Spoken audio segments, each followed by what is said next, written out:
So Allah subhanahu wa ta'ala mention, sabi na Allah sa Quran na lahat ng tao galing sa Adam at Hawa, galing kay isang lalaki at galing kay isang babae.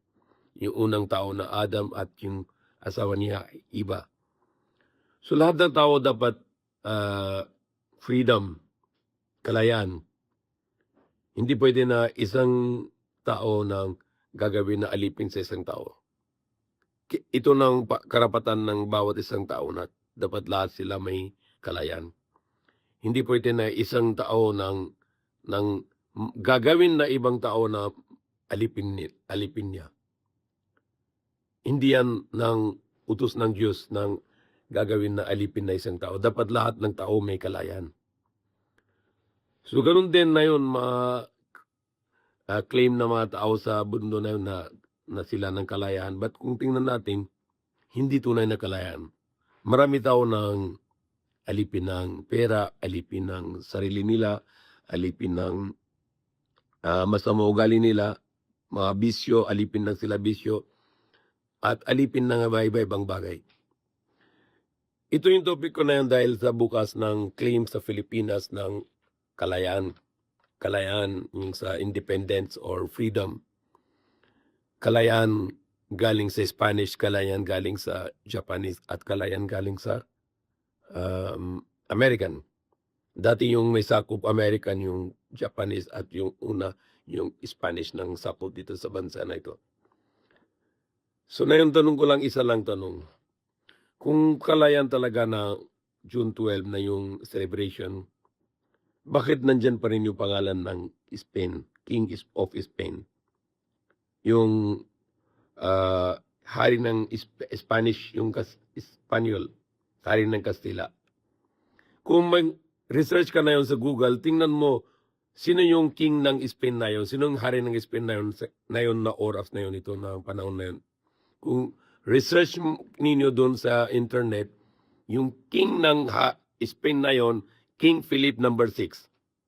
You can check now. Pwede ka ba punta sa Google at mag-type ka na lang na sino yung hari ng Spain na yon, sa bansa na Spain na yon. Dati sakop dito sa bansa ito.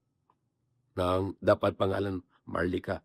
Dati pangalan Marlica. Marlica means yung lugar na may kalayan. Kung may Marlicano, yan ng tao ng may kalayan. So Marlica, maganda ng salita dito, ng tunay ng native salita na dito sa bansa ito, Marlica. Anong ibig sabihin ng Marlica? Kalayaan.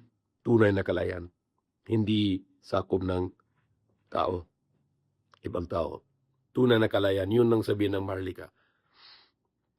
So yung sa hari ng Spain na yun, dahil demokrasya, sabi nila, so may prime minister doon sa Spain, but yung hari pa rin, may kingdom pa rin. Yung pangalan ng hari sa Spain na yun, pwede na mag-google na yun, nang tingnan mo, Philip VI.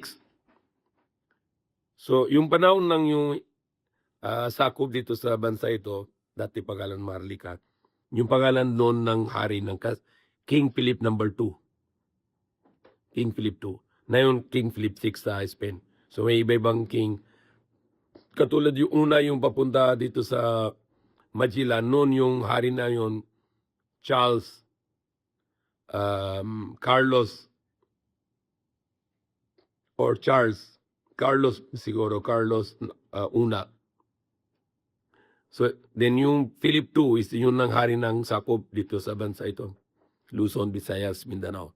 Tapos ginawa nila na yung, pinadala ng yung hari ng Castilla kay Lopez Miguel Legazpi General na gagawin na ito bansa na yun na pangalan sa pangalan ko. Pangalan niya Philip II.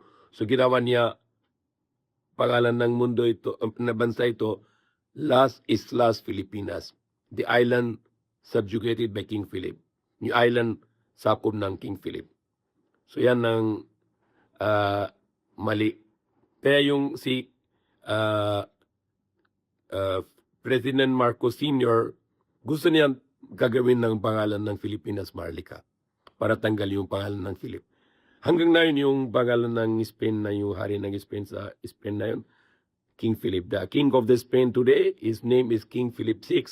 But when he conquered this land, the Luzon, Visayas, Mindanao, when it was named Marlica, that time the name of the king was King Philip II. So when it is freedom today, independence today, why the name is still Philippine? It should go back to the original name of this land, Marlica, which is meaning the land of freedom. Or if Marlicano, yung tao na may kalayan. The people, the man who has the freedom. Marlicana, female. Katulad yung Filipino. Ano ibig sabihin ng Filipino? Philip Alipino. Alipin ng King Philip. Kung Filipina, alipina ng King Philip. Filipino, the slave of King Philip. Filipina, the slave female of King Philip. So that's my research I share with you. No hard feeling. It's okay. If you like it, take it. If you don't like it, reject it. No problem. That's what I learned from this country, the beautiful country of Philippines. I want to share the great people of Philippines to get this my idea. If you like it, if you don't like it, no problem. We have a freedom of opinions. We have a freedom of speech, and we have a freedom of expression. So that's friendly sharing. May Allah guide us. May Allah forgive us. May Allah all of us give us a true freedom, true kalayan. May Allah guide us.